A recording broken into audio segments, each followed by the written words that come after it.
On the 8th of March 1945, with the German war effort failing and the Third Reich and Hitler's empire crumbling, an Austrian soldier who had served inside of the German army, or the Wehrmacht, was led out to a firing range for his execution.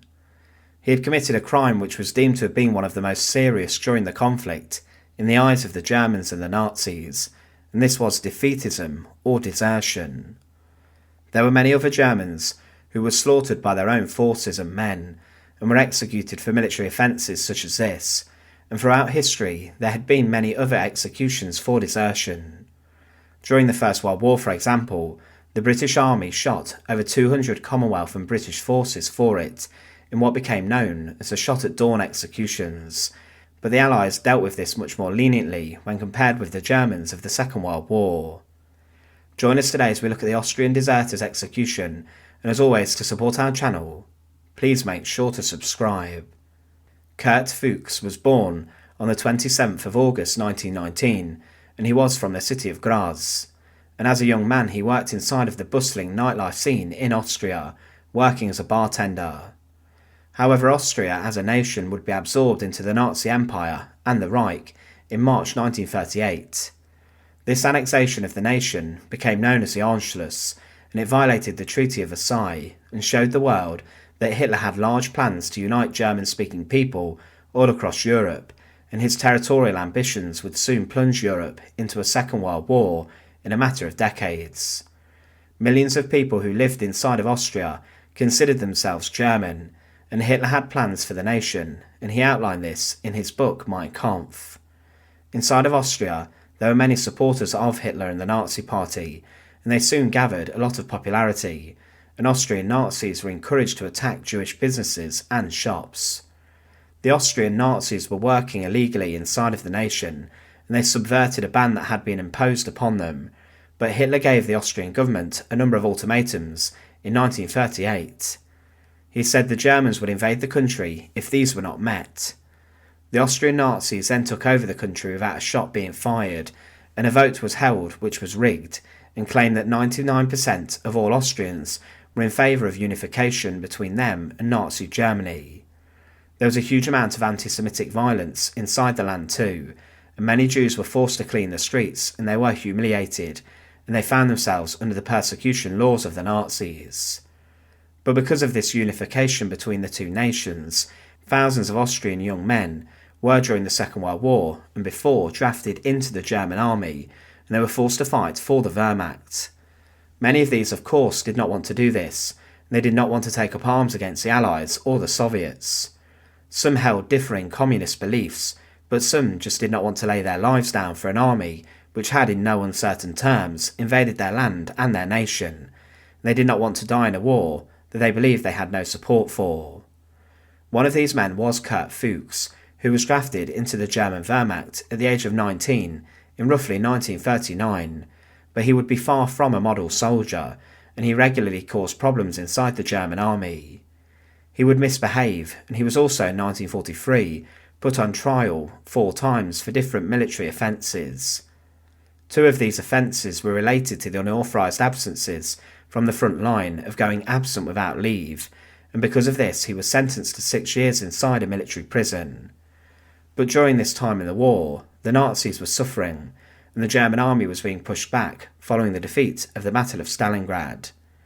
They had also lost a large amount of men, and because of this, Kurt Fuchs was then sent to a Straf battalion, specifically number 17, and he was then used to fight against the Soviet Red Army.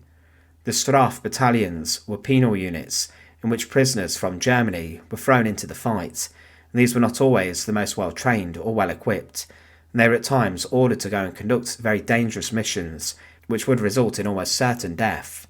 Straf battalions also conducted hard labour near to the front line. There were many who died inside of these battalions, and they usually did a lot of the work that was deemed too dangerous for other soldiers, such as mine clearance and raiding. Because of this danger, Kurt Fuchs was injured, and he was then sent to a military hospital to recover, but from this he managed to escape, and he was then on the run from the Nazis. He later admitted that around this time he had lost his identity papers and his service record book, and because of this he was then sent to serve in France. But inside of a new battalion, he was then sent to Vienna on the 20th of August 1944, and when he was back inside of his homelands, he went yet again absent without leave. He absconded for a number of weeks, but some locals noticed him, and he was then reported to the police, whom of course were the Gestapo or the Nazi police, and because of this he was arrested on the 24th of October 1944. Because of these constant problems, the Germans and the Wehrmacht had reached the end of their tether with Kurt Fuchs, as they had already sent him to prisoner battalions, and he had escaped from these. The court-martial and trial of Fuchs took place in the Court of Division 177, and he claimed that he did not want to return back to the Strafe battalions, and he claimed he would do anything to avoid this. He also said that he was actually absent without leave because of the fact he was trying to rejoin a different Wehrmacht group, and that he wanted to fight as a free man alongside regular soldiers rather than prisoners. The court then, however, took this a different way and interpreted this as that he was waiting for the war to be over inside of Vienna, and that he was in fact deserting from his position. It was then outlined by the court that, according to the court's opinion, this defendant is not seen any longer as a useful member of the German Volk, and therefore it would be completely inappropriate to drag him along in times when countless fighters of best German blood have to give up their lives. On the 29th of December 1944, Kurt Fuchs was sentenced to death, and he would be forced to wait around 3 months before his execution would be carried out. But in the meantime he was taken back to court again, and he was accused of the very serious charge of undermining the military morale. This could have been due to him, and he had been given another 6 years in prison in the meantime for other offences, but as a member of the military he was actually to be shot by a firing squad. On the 8th of March 1945, Kurt Fuchs was taken out to a firing range inside of Vienna, where he was secured to a post. He was stood opposite a firing squad, a collection of German soldiers who were there to condemn him and take his life. Final words were heard before the soldiers were told to ready their rifles, and within seconds the life of Kurt Fuchs came to an end with a crushing volley of gunshot, and he was just one of many men who were shot for desertion and were executed for this crime during the Second World War. Kurt Fuchs was in his mid-20s when he was executed for the crime of desertion. One thing to note is that this was roughly 25 days before the Red Army began their assault to retake Vienna from the Nazis. But the Red Army themselves would also deal with deserters brutally, as they employed groups of executioners who would take shots at those men who were said to be retreating during the heat of battle, in accordance with Stalin's not one step back order. Thank you so much for watching.